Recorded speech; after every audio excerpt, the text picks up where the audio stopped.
ایک درویش بھی گزرے ہیں, سادے بندے, حضرت بہلول دانا, اسی کسے دے کچھ بھی نہ لگ دے تے نہ کو ساڈا دردی, بالکل سادے بندے, کوئی بات نہیں, کوئی کسی قسم کا لینا دینا نہیں, کپڑے بھی پھٹے پرانے. حضرت بہلول دانا رحمت اللہ علیہ سے بھی ایک شخص کی ملاقات ہوئی. تو بعض بندے ہوتے ہیں نا, انہیں 2-4 پہیلیاں یاد کر لی ہوتی ہیں, 2-3 کہانیاں. وہ کہتے ہیں جی میرے کسے مولوی نے سوال دا جواب نہیں دیتا, مننا گا دیتا ہاں جی کوئی مولوی میرے بھی سوال دا جواب. تو چونکہ آپ کا ارادہ ہی نہیں ہے سوال کا جواب لینے کا, آپ نے پہلے فیصلہ کر لیا ہے کہ میں نے سوال ہی ایسا کرنا ہے جس کا کوئی جواب. ہم لوگ پتہ کیا کرتے ہیں, بے معنی سوال. اس لیے نبی پاک صلی اللہ علیہ وسلم نے فرمایا ہے کہ جس نے دین کا علم اس لیے سیکھا کہ جاہلوں پہ رعب جمائے گا یا علماء سے بحث کرے گا, اللہ اسے جنت کی خوشبو بھی عطا نہیں کرے گا. بحث کرنے کے لیے علم نہ سیکھیں, عمل کرنے کے لیے علم سیکھیں, اور عمل کا رستہ اپنے لیے آسان کرنے کی کوشش کریں. عمل کا رستہ. وہ اسی طرح کا ایک بندہ تھا, وہ کہتا تھا جی میرے سوال کا جواب کبھی نہیں کسی نے دیا. اس کی ملاقات ایک درویش سے ہو گئی, حضرت بہلول دانا سے. فرمانے لگے پوچھو بھائی کیا سوال ہے؟ کہنے لگا بابا میرے 3 سوال ہیں. ایک تو یہ بتائیں کہ اگر رب ہے تو وہ نظر کیوں نہیں آتا, اور دوسری میرا سوال یہ ہے کہ اگر جو کراتا ہے شیطان کراتا ہے تو انسان کو سزا کس بات کی, اور تیسری بات یہ کہ آپ کہتے ہیں کہ شیطان جن ہے, آگ سے بنا ہے, تو اسے بھی آگ میں ڈالا جائے گا تو آگ کو کیسے جلائے گی؟ پہلی بات یہ کہ رب ہے تو نظر کیوں نہیں آتا, اور دوسری بات یہ کہ اگر سارا کچھ شیطان کراتا ہے تو پھر انسان کو سزا کس بات کی؟ اور تیسرا سوال میرا یہ ہے کہ اگر شیطان کو آگ میں ڈالا جائے گا تو وہ تو خود آگ سے بنا ہوا ہے, تو آگ کو کیسے جلائے گی؟ تو حضرت بہلول دانا تھوڑا سا سوچنے لگے تو اس نے بڑی سخت بات کی. کہنے لگا مجھے پتا تھا جواب آپ کو بھی کوئی نہیں آتا. دیکھا نا, پڑ گئے نا سوچ میں. نیچے ایک روڑا پڑا تھا مٹی کا, اینٹ کا نہیں. مٹی بھی کئی دفعہ خشک ہو جائے نا دھوپ میں, کچی مٹی بھی تو روڑا تگڑا بن جاتا ہے. مضبوط روڑا پڑا تھا. حضرت بہلول دانا نے آؤ دیکھا نہ تاؤ دیکھا, روڑا اٹھایا اور زور سے سر میں دے مارا. اب وہ سر میں روڑا لگا, خون بڑا بہہ گیا. جا کے اس نے کوتوالے شہر کو, سمجھ لیں SHO کو رپورٹ کرا دی کہ بابے نے نا میرا سر پھوڑ دیا ہے. بلا لیا. وہ SHO کہنے لگا بابا تو اس طرح کا ہے نہیں. اس نے کہا جی مار دیا. اب دیکھیں وہ کیا ہمارے ہاں پہلے نتیجہ لیا جاتا ہے, اور بڑے جناب اس کے پروگرام ہوتے ہیں, پلاننگ ہوتی ہے, اس کے مطابق پھر پرچہ کٹتا ہے. وہ جی میرا سر پھوڑ دیا ہے. بلا لیا. کہنے لگا یار وہ تو درویش بندے ہیں, اگر تو کہتا ہے تو چلو بلا لیتے ہیں.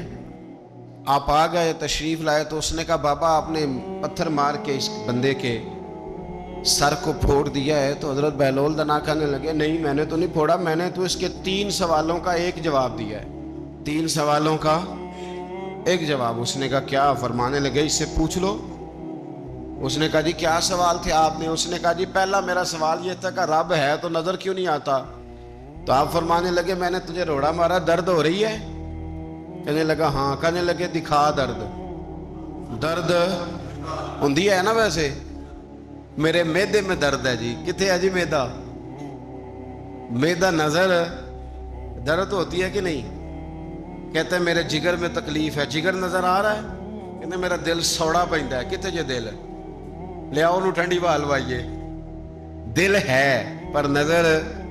میں تو کہا کرتا ہوں ہمارے جسم میں بہت سارے ایسے حصے ہیں جو اللہ نے بنائے ہیں, ہمارے ساتھ ہیں, پر ہم انہیں دیکھ سکتے.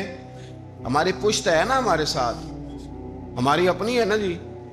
کوئی بندہ لاکتے مارے چانڈتے انہیں لڑنا ہے کہ نہیں؟ کوئی ڈنڈا مارے تو لڑائی ہو جاتی ہے, لیکن کبھی پشت دیکھی بھی ہے. تو حضرت بہلول دانا کہنے لگے کہ اگر درد ہے تو پھر, وہ کہنے لگا جی وہ دکھائی تو نہیں نہ جا سکتی پر ہے تو صحیح نا. تو آپ فرمانے لگے رب ہے پر دکھایا تو نہیں نہ جا سکتا. تو قیامت میں نظر آئے گا, اور آئے گا تو انشاءاللہ سارے دیکھیں گے, کھول کے دیکھیں گے اور راج کے دیکھیں گے اور میرے نبی پاک فرماتے ہیں میں نے اپنا رب دیکھا ہے تو بڑی سونی صورت میں دیکھا ہے، بڑی سونی صورت میں، اور یہی بہتر ہے کہ پردوں میں وہ پردہ پوش رہے، وہ اگر پردے اٹھا دے تو کسے ہوش رہے۔ اچھا دوسری بات، حضرت بہلول دانا فرمانے لگے تیرا دوسرا سوال کیا تھا؟ کہنے لگا جی میرا دوسرا سوال یہ تھا کہ جو کراتا ہے شیطان کراتا ہے، تو پھر انسان کو سزا قیامت میں کیوں ملے گی؟ تو آپ فرمانے لگے جا پھر تجھے روڑا بھی شیطان نے مارا، میرے اوپر پرچہ کیوں کٹا دیا، پکڑ جا کے اس کو۔ ایک دوست سوال پوچھ رہا تھا مجھ سے، کہنے لگا پیر صاحب میں نے طلاق دے دی ہے بیوی کو غصے میں۔ میں نے کہا طلاق ہو گئی؟ کہنے لگے میرا ارادہ ہی نہیں تھا، وہ تو غصہ تھا تو نکل گئی، میرا ارادہ میں کہ تو جو ایک بندہ مار چڑے انہوں قتل ہی کر دیں، تو بادشاہ آکھے میرا ارادہ، تیرے اتنا کو کہن نال کر دے، میرا خیال ہے تینوں کچھ نہیں کہیں گے، تیرے تے پرچہ بھی میرا ارادہ ہی نہیں تھا، غصہ آیا لڑائی۔ اور کئی دفعہ ایسا ہوتا ہے کہ غصے کے عالم میں آپ کا واقعی مارنے کا ارادہ نہیں ہوتا، لیکن غصے میں پتہ ہی نہیں چلتا کون سا گھونسا کون سا مکہ کس کو لگ جاتا ہے نا جی۔ اب کو بندہ کہ میرا ارادہ ہی نہیں تھا تو سزا ملے گی کہ نہیں ملے گی؟ تو اس لیے حضرت بہلول دانا رحمت اللہ تعالی علیہ فرمانے لگے کہ رب ہے، اس کے جلوے جگہ جگہ نظر آتے ہیں، اور اس کی ذات قیامت میں نظر آئے، وہ کس طرح کا ہے، کس معیار کا ہے، کس حال میں ہے، یہ پتہ قیامت میں چلے گا۔ آپ نے فرمایا تیرا تیسرا سوال کیا تھا؟ کہنے لگا جی میرا تیسرا سوال یہ تھا کہ شیطان آگ سے بنا ہے، تو آگ کو آگ میں ڈالیں گے تو اسے کیا تکلیف ہوگی؟ تو آپ فرمانے لگے تو کس چیز سے بنا ہے؟ کہنے لگا مٹی سے۔ تو فرمایا میں نے تجھے کیا مارا ہے؟ کہنا مٹی۔ فرمایا درد ہوئی ہے؟ کہنے لگا بڑی۔ فرمایا اسے بھی ہوگی؟ ہوئی ہے نا درد؟ کہنے لگا ہوئی ہے۔ تو فرمایا اسے بھی۔ قرآن مجید فرقان حمید سورہ آل عمران کی آیت نمبر 190۔ اللہ تعالیٰ نے ارشاد فرمایا کہ ان فی خلق السماوات والارض، فرمایا بے شک زمین اور آسمان کی پیدائش میں، واختلاف اللیل والنہار، دن اور رات کے مابین جو اختلاف ہے اس میں، لآیات لأولی الالباب، جو لوگ شعور رکھتے ہیں ان کے لیے اس میں اللہ کی نشانیاں موجود ہیں۔ یہ جو زمین آسمان کی پیدائش ہے اور یہ جو دن اور رات کے باہم اختلاف ہے، شدید اختلاف ہے دن اور رات کا، جب دن ہوگا تو رات نہیں ہوگی، جب رات ہوگی تو دن موجود، شدید اختلاف۔ واختلاف اللیل والنہار، رات اور دن میں اختلاف ہے۔ اب اس اختلاف کو اللہ تعالیٰ نے اپنی نشانی قرار دیا۔ ہمارے ہاں، ہماری سوسائٹی میں، ہمارے معاشروں میں اختلاف رائے کے آداب لوگوں میں موجود نہیں رہے۔ کسی شخص کے ساتھ ہمارا کسی بھی معاملے میں جب اختلاف ہوتا ہے تو ہم اسے مخالفت اور مخاصمت بنا لیتے ہیں، اس کو عداوت کا روپ دے دیتے ہیں، ایک دوسرے سے نفرت شدت اختیار کر جاتی ہے۔ فروعی مسائل کے اندر اختلاف تو بہت بڑا حسن ہے، یہ دن اور رات کے اختلاف کو تو اللہ نے اپنی نشانی قرار دیا۔ اختلاف صرف قبرستان میں نہیں ہوتا، اس لیے کہ وہاں سارے لوگ انتقال کر چکے ہوتے ہیں۔ جہاں زندہ جاوید سانس لیتے لوگ موجود ہوتے ہیں وہاں رائے میں اختلاف بھی ہو جاتا ہے۔ صبح جب اپنے گھر کے اندر ہم اٹھتے ہیں اور کھانا پکانے کی بات شروع ہوتی ہے اور بچوں کی والدہ پوچھتی ہے آج پکانا کیا ہے، تو سب بچوں میں اتفاق ہو جاتا ہے۔ ایک کو ایک چیز کھانا ہے تو دوسرے کو وہی چیز سخت ناپسند ہے، تو اختلاف تو ہو جاتا ہے، اختلاف تو حسن ہے۔ فروعی مسائل کے اندر نبی پاک علیہ السلام نے فرمایا اختلاف امتی رحمہ، میری امت کے مابین اگر اختلاف ہو جائے تو یہ اللہ کی رحمت ہے۔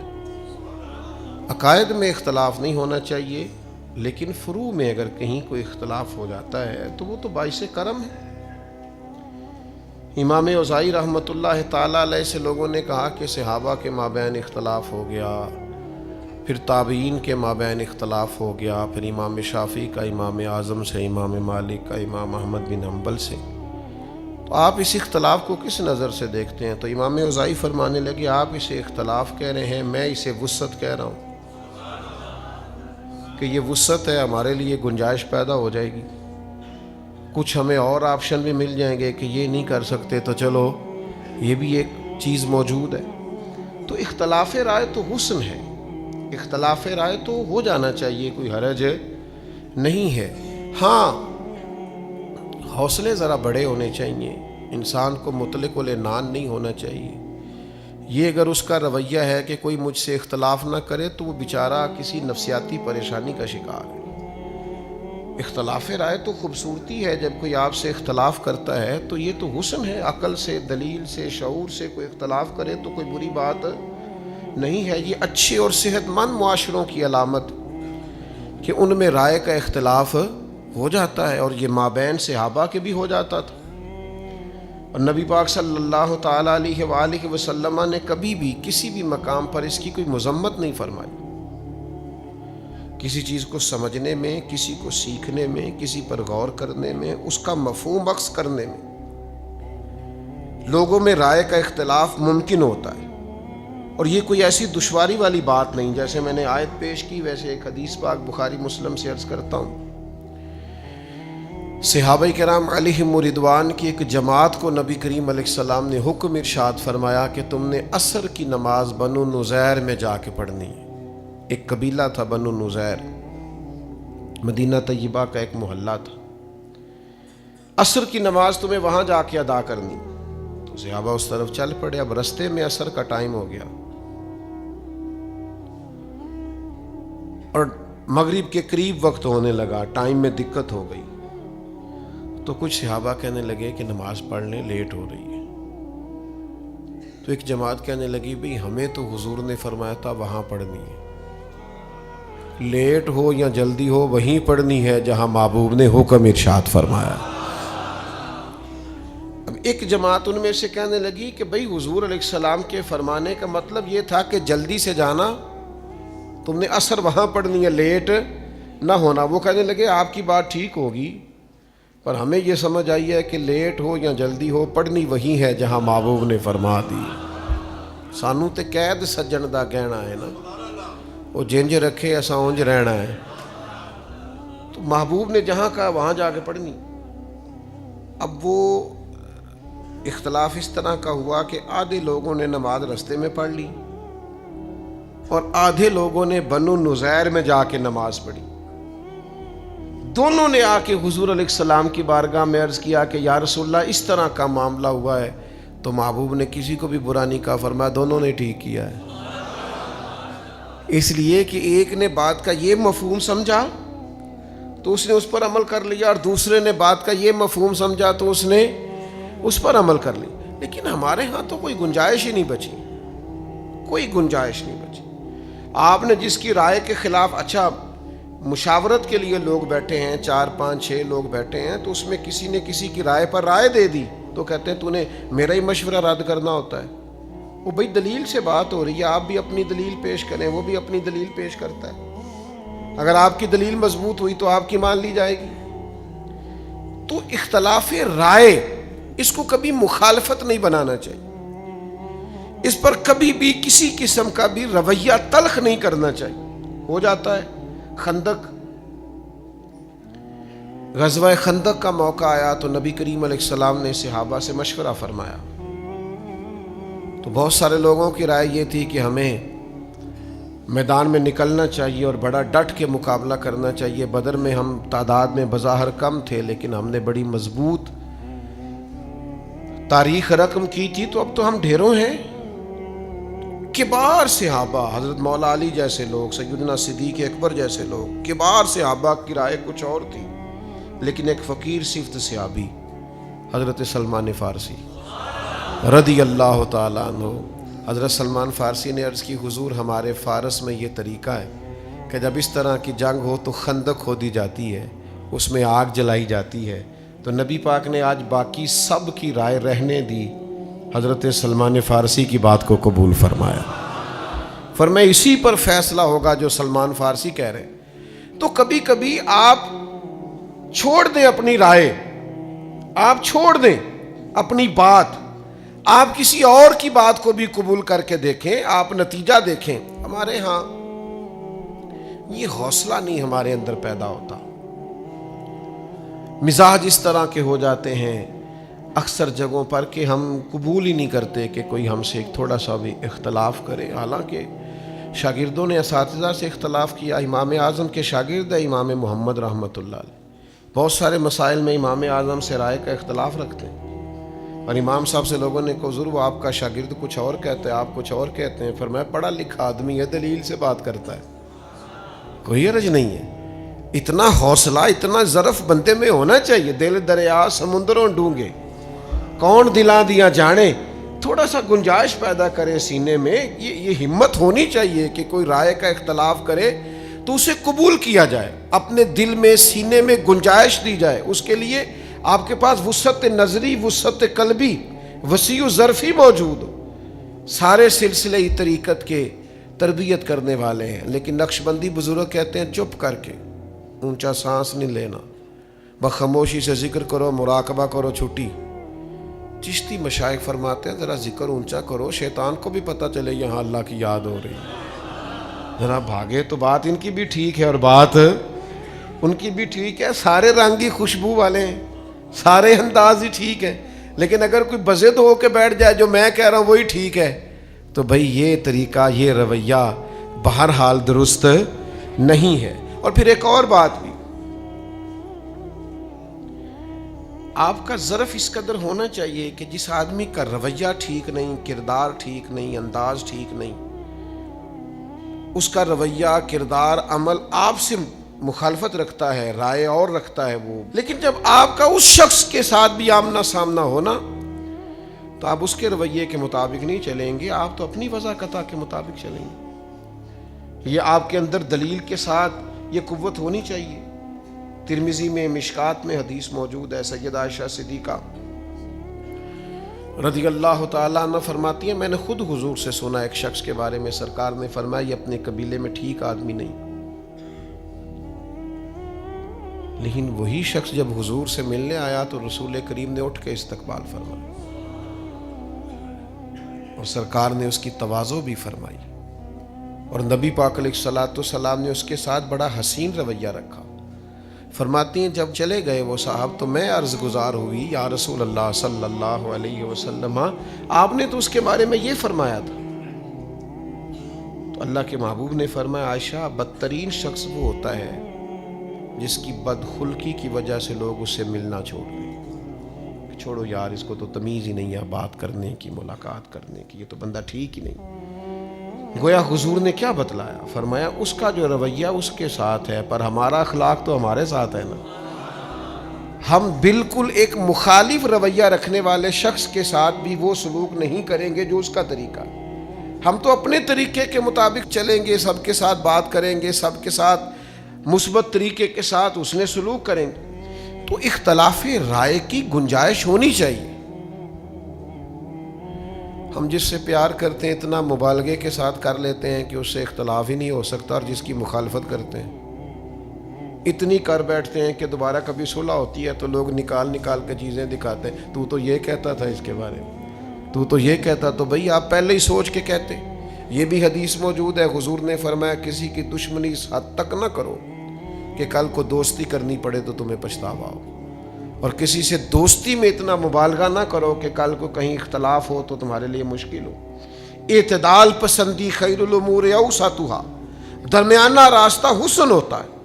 اپنی طبیعت کو، اپنے عمل کو اس طرح کا مرتب کیا جائے کہ اختلاف رائے کی گنجائش ہو، بات سنی جا سکے، بات کی جا سکے، بات کرنے کی گنجائش ہو۔ ایک بات پہ کبھی کبھی بڑا الجھ جاتا ہوں، میں سوچتا ہوں اللہ نے ہمارے محبوب پاک علیہ السلام کو کیسی انفرادی شان عطا فرمائی۔ آپ کے مخالف میں اگر کوئی خوبی پائی جاتی ہے تو آپ اسے تسلیم کیوں نہیں کرتے؟ آپ کا مخالف ہے، آپ کی جماعت سے نہیں ہے، آپ کے نظریے سے متفق نہیں، پر خوبی ہے اس میں. میں کبھی کبھی یہاں جا کے نا تو بڑا رشک محسوس کرتا ہوں. حضرت عمر فاروق رضی اللہ تعالیٰ عنہ کلمہ نہیں پڑھتے تھے، ابھی تلوار لے کے نہ گھوم رہے تھے مکے کی گلیوں میں کہ حضور کو شہید کروں گا. اور یہ ساری رپورٹس حضور کے پاس آتی تھی. ان کی لونڈی نے کلمہ پڑھا تو اتنا سخت مارا حضرت عمر نے کہ وہ بیچاری نڈھال ہو گئی، بے ہوش ہو گئی. اچھا، ایک شخص آپ کے لیے تلوار لے کے مکے کی گلیوں میں گھوم رہا ہے کہ شہید کر دوں گا، لیکن ادھر رویہ کیا ہے؟ اس کی مخالفت کا یہ معیار ہے کہ میں شہید کر دوں گا، میں قتل کر دوں گا، میں یوں کر دوں گا. لیکن یہاں رویہ یہ ہے کہ محبوب بیت اللہ شریف کا غلاف تھام کے دعا کرتے ہیں، اے اللہ عمر ابن خطاب کو اسلام کی طرف پھیر دے. میں کہا کرتا ہوں کبھی اپنے مخالف کے لیے دعا کر کے تو دیکھو، یہ بھی حضور کا طریقہ ہے، شاید وہ موافق ہو جائے. یعنی وہ گھوم رہے ہیں تلوار لے کے شہید کروں گا، اور حضور بیت اللہ کا غلاف تھام کے کہتے یا اللہ ہدایت کی توفیق عطا فرما، اللہ عمر کے ذریعے اسلام کو، اللہم اعز الاسلام بعمر ابن خطاب، اے اللہ عمر ابن خطاب کے اسلام کے ذریعے سے اسلام کو عزت عطا فرما. اس بندے کی وجہ سے باوقار ہو جائیں گی بہت ساری چیزیں اس اصلاح دین میں. تو تھوڑا سا اختلاف کرنے والے کی خوبی کو تو سمجھیں آپ. وہ آپ سے اختلاف کر رہا ہے، لیکن ایسا تو نہیں ہے کہ وہ صفر ہو گیا، اس میں کوئی صورت ہی نہیں بچی، کوئی گنجائش ہی نہیں بچی. لیکن ہمارے ہاں بڑا کمزور ان لوگوں کا رویہ ہوتا ہے، ظرف بڑا چھوٹا ہوتا ہے. اپنے سے اختلاف رکھنے والوں کے بارے میں لوگ بڑی نچلی سطح پہ اتر آتے ہیں. آپ کو پتہ ہے پکے کافر کو بھی قتل کریں تو نبی پاک نے مسلح کرنے سے منع کیا. عرب کے لوگ مسلح کر دیتے تھے، ناک کاٹ ڈالتے تھے، آنکھیں نکال دیتے تھے، ہونٹ کاٹ دیتے تھے تلوار سے. حضور نے فرمایا تم نے اپنے مخالف کے ساتھ بھی کرنا ہے تو اس کا مسلح، یہاں تک کہ فرمایا تم جیت بھی جاؤ تو مشرکین کی کھیتیاں نہیں اجاڑنی، درخت نہیں کاٹنے. یعنی تم شدید مخالفت میں ہو، کسی کو قتل بھی کرو تو پھر بھی تمہارا رویہ منفرد ہونا چاہیے. ایک سبق دیا ہے قرآن پاک نے، میاں بیوی کے مابین جب اختلاف آخری حد تک چلا جائے تو پھر طلاق ہوتی ہے. صلح کی کوئی گنجائش نہ بچے تو پھر طلاق ہوتی ہے. لیکن قرآن مجید نے اس موقع پہ بھی کہا فَإِمْسَاكُمْ بِمَعْرُوفٍ او تسریحٌ بِإِحْسَان. فرمایا اگر نوبت طلاق تک آ گئی ہے نا تو احسان کر کے چھوڑ دینا یا نیکی کر کے رکھ لینا. پھر اس کو طلاق دینا تو الزامات لگا کے طلاق نہ دینا، بے آبرو کر کے نہ نکال، احسان کر کے چھوڑنا، نیکی کر کے. تمہارے اختلافات عروج پر چلے گئے تو پھر بھی جو دین تمہیں اخلاق سکھاتا ہے اس سے تم نے نیچے اترنا، شدت ہو گئی ہے، بات طلاق تک چلی گئی ہے، باوجود اس کے تمہیں وہ رویہ نہیں اختیار کرنا جس سے محسوس ہو کہ تم مخالفت میں ساری حدیں پار کر گئے. تو میرے عزیز، اختلاف کے بھی کچھ آداب ہوتے ہیں. وہ کسی نے کہا تھا کہ قاتل کو کوئی قتل کے آداب سکھائے، قاتل کو کوئی قتل کے آداب سکھائے، دستار کے ہوتے ہوئے سر کاٹ رہا ہے. او ہم تو اس طرح کے لوگ ہیں، پگڑی اتر گئی تو مر جائیں گے، تمہیں قتل کرنے کی ضرورت ہی کیوں پڑی؟ دستار کے ہوتے ہوئے سر کاٹ رہا ہے. ہم تو وزادار لوگ ہیں، اتنی سی بات سے بھی پورے طور پر ہلاک ہو جائیں گے. تو اختلاف رائے ضرور کریں، لیکن اس میں دلیل کی حد تک اختلاف ہو، دلیل سے آگے بات. دلیل کے لیے آپ دیکھیں حضرت عمر سے اختلاف کر لیا جناب ابو ایوب انصاری نے رضی اللہ تعالی عنہ، لیکن ایک دلیل کے ساتھ، حسن کے ساتھ، خوبصورتی کے ساتھ. حضرت عمر رضی اللہ تعالیٰ عنہ خطبہ جمعہ دینے کے لیے تشریف لائے. گزشتہ جمعے مال غنیمت میں کچھ چادریں آئی تھیں، صحابہ کے مابین ان کو تقسیم کیا گیا. چادریں بڑی قیمتی تھیں، ایک ایک چادر سب کو دے دی گئی. لیکن جناب عمر جب جمعہ پڑھانے کے لیے آئے تو اسی چادر کی تہمت باندھی، اسی کا کرتا. یہ دو چادریں کیسے چلی گئیں آپ کے پاس؟ تو سیدنا ابو ایوب انصاری رضی اللہ تعالیٰ عنہ اٹھ کے مجمع میں کھڑے ہو گئے، کہنے لگے امیر المومنین آج کے دن نہ ہم آپ کی بات سنیں گے